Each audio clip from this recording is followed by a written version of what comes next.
A confident person analyzes his failure, does necessary changes and pivots if he feels there was a miscalculation. An underconfident person stops. The person that does not give up even on multiple failures has real confidence. Every achiever takes pride in his or her achievements.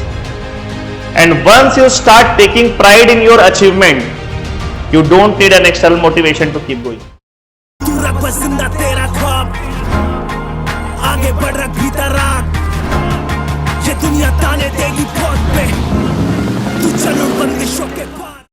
You are attending a motivation seminar, you are listening to a motivational video, ठीक है, and you are getting motivated by it.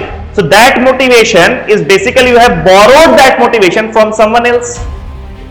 वो आपका अपना feeling तो है नहीं, वो motivation आप किसी और से बोरो किए हैं बेसिकली, उनके अपने एक्सपीरियंसेस से.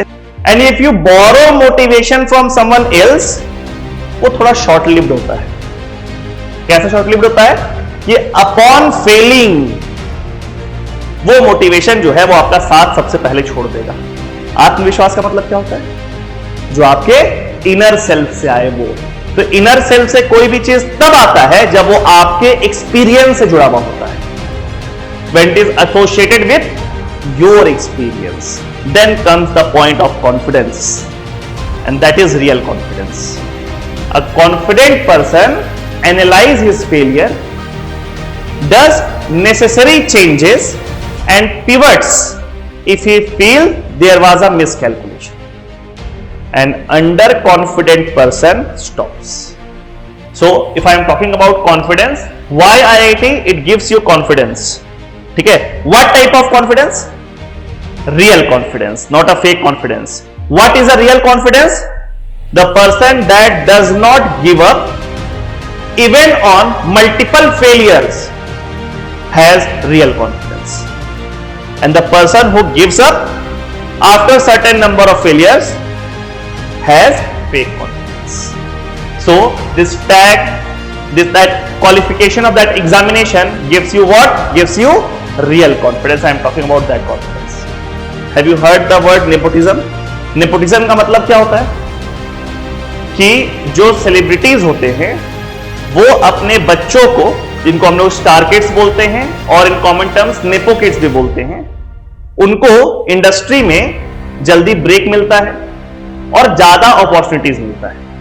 दूसरा केस है, एक आउटसाइडर है जिसका इंडस्ट्री में कोई कांटेक्ट नहीं है, ठीक है, उसको अपॉर्चुनिटी बहुत कम मिलेगा, उसको मौका बहुत कम मिलेगा, शायद नहीं भी मिले, शायद टैलेंट होने के बावजूद नहीं भी मिले. जो स्टार किड्स है उनके पास एक एक्स्ट्रा एज किस चीज का है? किस वर्ड का है? किस चीज का है? अपॉर्चुनिटी का है. उनको मौके ज्यादा मिलेंगे. It doesn't mean that they will be super successful और they will become superstar, but they will get more opportunities than an outsider. एक आउटसाइडर के साथ एक नेगेटिव पॉइंट यह है कि उनको मौके कम मिलेंगे, शायद नहीं भी मिले, ठीक है, लेकिन ऐसा हो सकता है कि वो टैलेंटेड हो और उनको मौका मिले और वो भी सुपरस्टार बन जाए. If you are an IITian, तो इंडस्ट्री और सोसाइटी, उनके लिए आप बेसिकली नेपो किड्स हैं. आपको अपॉर्चुनिटीज ज्यादा मिलेगा. दोनों में अंतर क्या है? दोनों चीजों में कि बॉलीवुड का जो नेपोटिज्म है वो उसको कमाया हुआ नहीं है, वो उसकी किस्मत से मिला है कि उस घर में वो पैदा हो गया है. और यहां पर जो नेपोटिज्म आप लोग को मिल रहा है ये आपका अर्न्ड है. अरे IIT में आप जो गए हैं वो चीज तो अर्न्ड है ना, वो तो आप एफर्ट डाल करके गए. तो यहां पर जो आपको मिल रहा है वो अपॉर्चुनिटी वाला बात, वो अर्न्ड है. वहां पे वो चीज अर्न नहीं है, वहां पे वो किस्मत से मिल गया है. बट इवेंचुअली दोनों में सिमिलरिटी क्या है वो आप लोग को समझते हैं. With IIT I don't just mean Indian institute of technology, but I mean वो सारा कॉलेजेस जो कि इक्वली प्रेस्टिजियस है. और देश में 50 ऐसा कॉलेज है जो कि उस लीग में आ रहा होता है. What this tag gives you is lots of opportunities. किसी भी बंदे के अंदर कितना भी टैलेंट हो, बगैर अपॉर्चुनिटी के वो सफल नहीं हो सकता।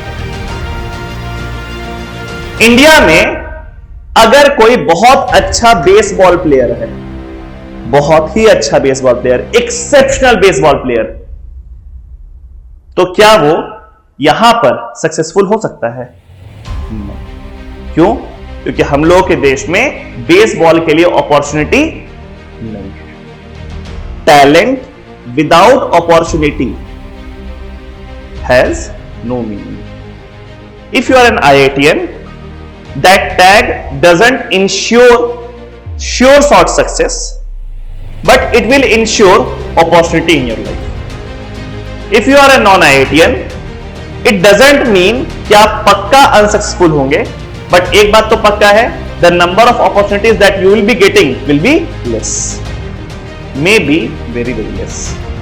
आप किसी फंक्शन में जाओ, ठीक है, जो लोग सबसे ज्यादा अनहेल्दी है उनके प्लेट में सबसे ज्यादा अनहेल्दी फूड मिलेगा, और जो लोग जितने ज्यादा हेल्दी हैं उनके प्लेट में उतना कम अनहेल्दी फूड मिलेगा। व्हाई? जबकि होना तो उल्टा चाहिए। जो लोग फिट हैं, जो लोग हेल्दी हैं, वो थोड़ा बहुत अनहेल्दी फूड खा भी लेंगे तो चलेगा, बट जो एक्चुअली अनहेल्दी है, अनफिट है, उनको तो बिल्कुल नहीं खाना चाहिए अनहेल्दी फूड। उनके प्लेट्स में सबसे ज्यादा अनहेल्दी फूड मिलेगा, क्योंकि बाबू जो फिट आदमी है ना, जो हेल्दी आदमी है, ही और she takes pride in being fit. They take pride in being fit. Fit रहना वो उसके प्राइड का पार्ट है, और कोई भी चीज अगर प्राइड से एसोसिएट हो जाए, उसके बाद आपको वो चीज एग्जीक्यूट करने के लिए एक्सटर्नल मोटिवेशन नहीं चाहिए। जितने भी हाईली स्किल्ड प्लेयर्स हैं अपने अपने फील्ड में, अपने अपने स्पोर्ट्स में, जो प्लेयर्स हाईली स्किल्ड है, very successful, associated with lots of achievements, वो सबसे ज्यादा ट्रेनिंग करते हैं। जबकि वो तो इतना कुछ अचीव कर लिए लाइफ में, थोड़ा बहुत गड़बड़ भी हो जाएगा तो चलेगा। जो लोग अचीव नहीं किया है उनको ज्यादा ट्रेनिंग का जरूरत है, बट हो रहा है उल्टा, because they take pride in their achievements, in their performance on the field. They can't let that go. वो खराब परफॉर्म नहीं कर सकते, बिकॉज उससे क्या चला जाएगा? उनका pride. You have seen many big businessmen earned billions, ठीक है, but still working very hard in their company. Because that businessman takes pride in being successful in running the profitable business. Every achiever, वो किसी भी field का हो, every achiever takes pride in his or her achievements. And once you start taking pride in your achievement, you don't need an external motivation to keep going. Opportunity, confidence और pride आपको कब मिलेगा? जितना exam tough होता जाएगा, जितना achievement मुश्किल होता जाएगा, ठीक है, जितना एग्जाम बड़ा होता जाएगा, जितना उसमें सिलेक्शन का परसेंटेज कम होता जाएगा, उतना ये सब चीज आपको ज्यादा मिलता जाएगा। तो अगर IIT JEE से बड़ा कोई एग्जाम होता हम लोग के देश में अंडर ग्रेजुएट लेवल पे, एंट्रेंस एग्जाम का, तो हम बोलते वो जा करके दो, बिकॉज ये सब चीज उसमें ज्यादा मिलेगा। But eventually IIT JEE is the most prestigious exam in our country or whole of Asia at undergraduate level. ठीक है, तो जो ये तीन चीज आपको IIT JEE देगा, वो और कोई भी एग्जाम आपके स्तर पे नहीं दे सकता है।